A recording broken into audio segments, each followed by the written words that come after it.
Hi, welcome to An Open Mind, a show about walking the path of life. My guest today is JoyDawn, and JoyDawn is an exceptional healer. She's been doing a lot of different kinds of healing from what I know of her, and she may have some surprises for us too. But when I first met JoyDawn, she was very involved in Reiki, and now she has branched out to Reiki and some other modalities too. And she's here to talk to us about her path and her life as a healer. Welcome. Thank you, Anita. It's good to be here. Nice to have you here. So tell me, JoyDawn, you've been doing healing work for a long time, haven't you? How did you get started in it? Well, I think I really came out of the chute doing this.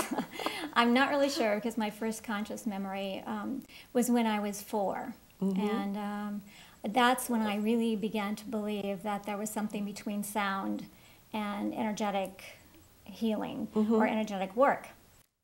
I used to like to get in a walnut tree on the property, and then I would sing to God. And at that time, my only archetype for God was Jesus. And one day when I was singing, let's see, what was the name of that song? We Are Climbing Jacob's Ladder. Oh, I remember that one. Jesus came to me, and I wasn't afraid or apprehensive or anything. It just seemed like the most normal thing to me. So it was like there was music and then there was God. When in reality there was God and then there was music. But nonetheless, I was not that educated yet. But there was this correlation for myself.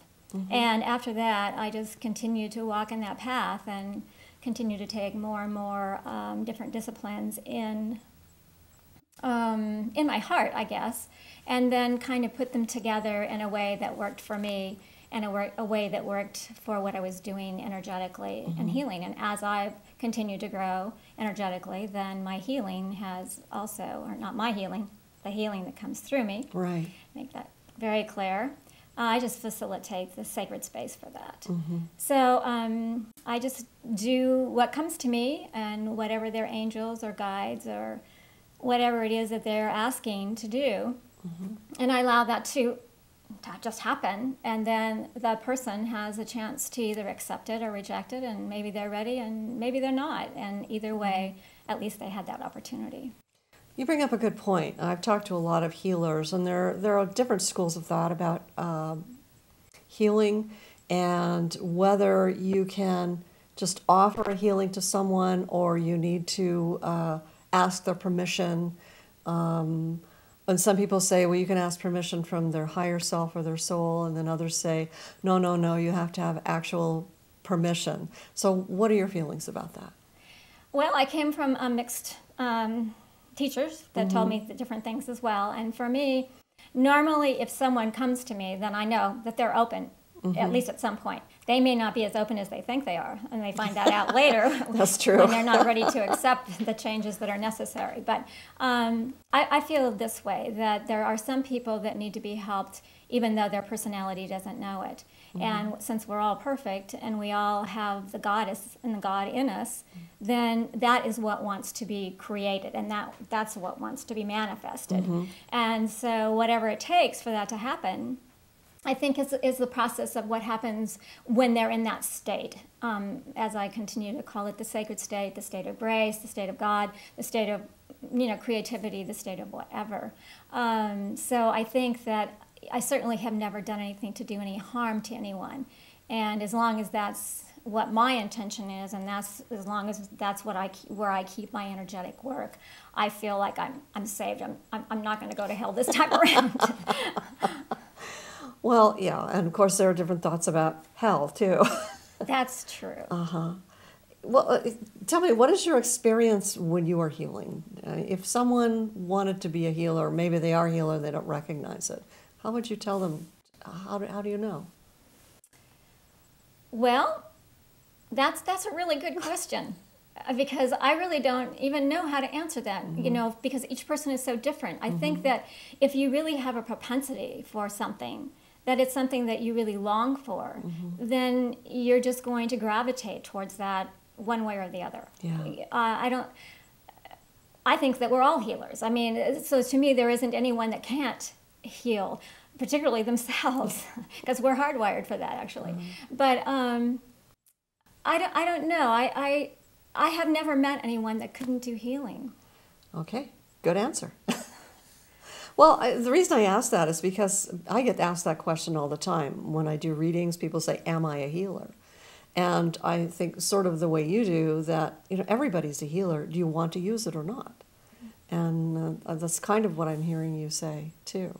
Right. Yeah. I think that's true.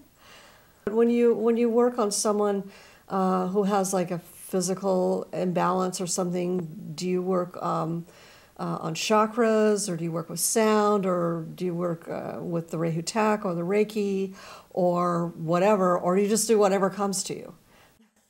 Well, I actually do whatever comes through me. So when I didn't have Rehutak, and even before I had Reiki, I did what I had, and that was enough. Yeah. And I have to continue to remind myself that no matter what comes through me, that is enough. And that is what is designed to happen at that particular energetic session, because every session is different. I mean, even for myself, I continue to go to healers myself, and to continue to improve and to be able to offer more than what I did the time before. So I think that it just depends.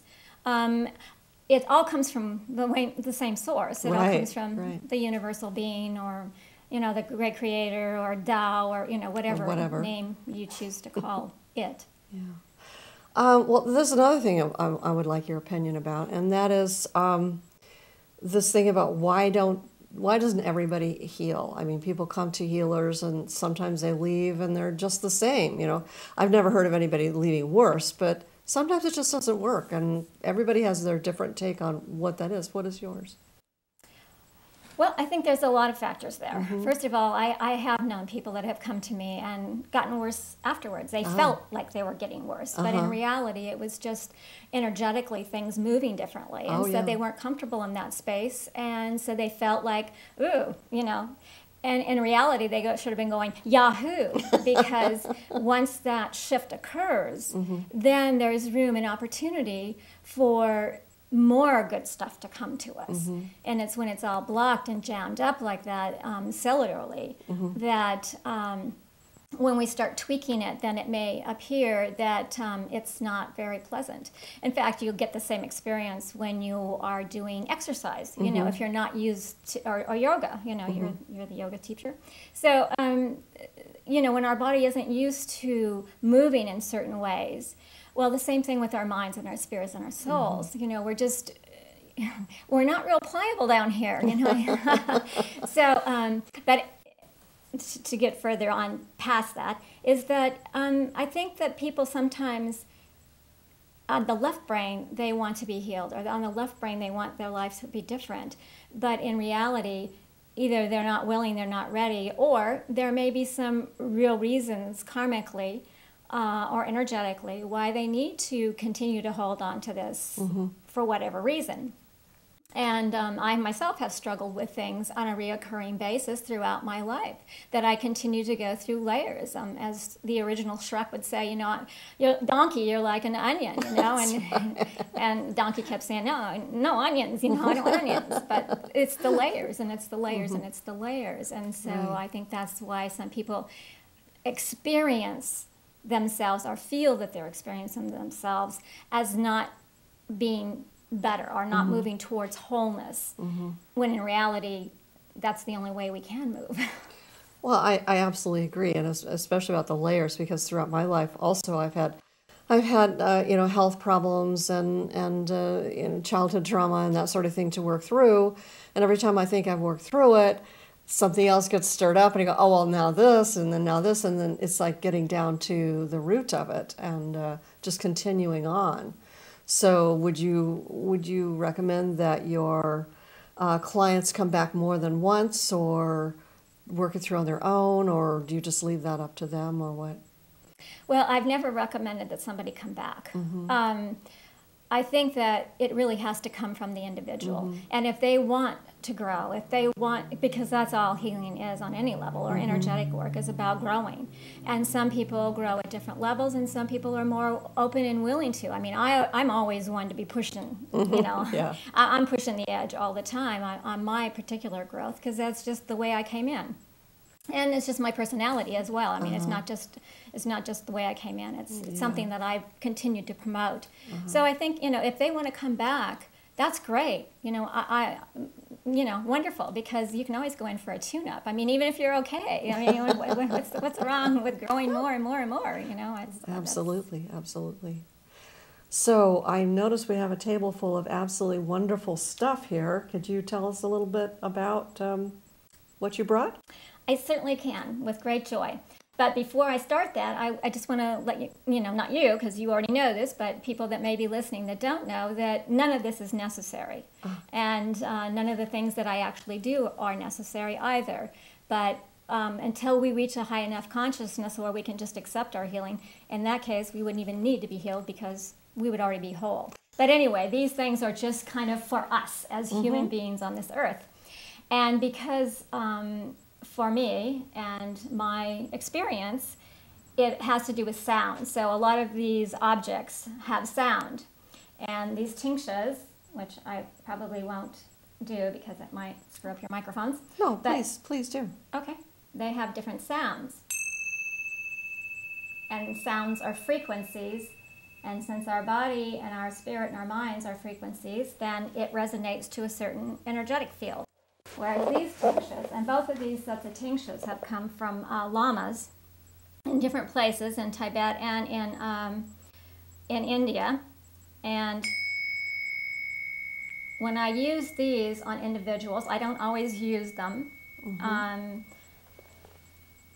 But when I do, it works on different energetic fields. And then this is also music. So this is Alan Burns, Alan and Anita Burns. I recognize that Chakras one. Gone Wild, and this is kind of like my foundation for everything. That's just like the beginning level where I start out when before I'm going to be doing any energetic work. And We didn't ask her to bring that. No, I swear they did not ask me to bring that. But it's really a good source. But I always use music of some type when I'm doing energetic work. And then sometimes geometric forms can create different space. This is a pyramid, and as we all know, the pyramids have lots, and that particular shape has lots of power.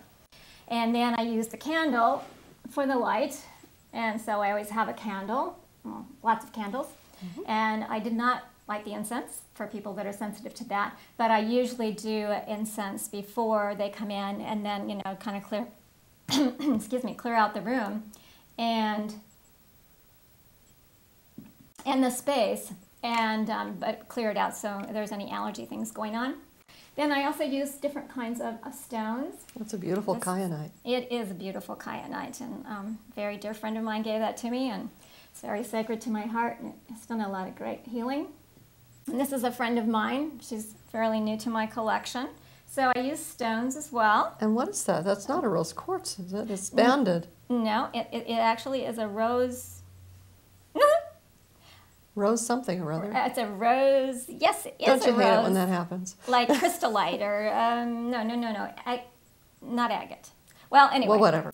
Moving along. It's a beautiful pink Yeah, she's crystal. beautiful, and I'm waiting for the May day. I? Oh, please. Yes, please do. This is very intriguing. I love the colors. It is. It's a sweet piece. She's very nurturing, and she's very gentle, and I'm waiting to see the inner fire, and I think that's coming. And this piece is a topaz, smoky quartz. Smoky quartz. Yes.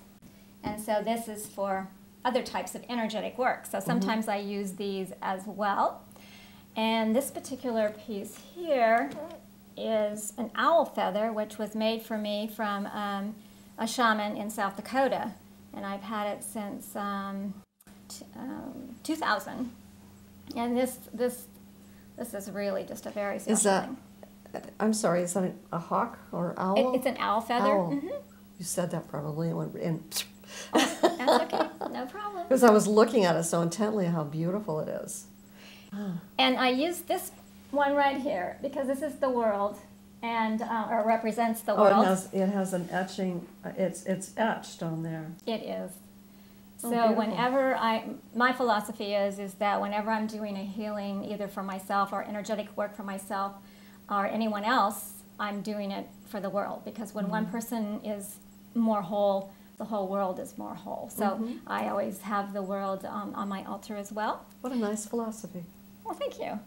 And then I have these fun little things that I make and I give to people when they come to see me. And what it is it's to steal a line from the Forrest Gump. Forrest Gump, yes. It's life is like a box of chocolates. You never know what you're going to get. So we mix these up after the treatment or the session, and they choose one. And then, it's up to them. Oh, you have to choose one. Okay. All right.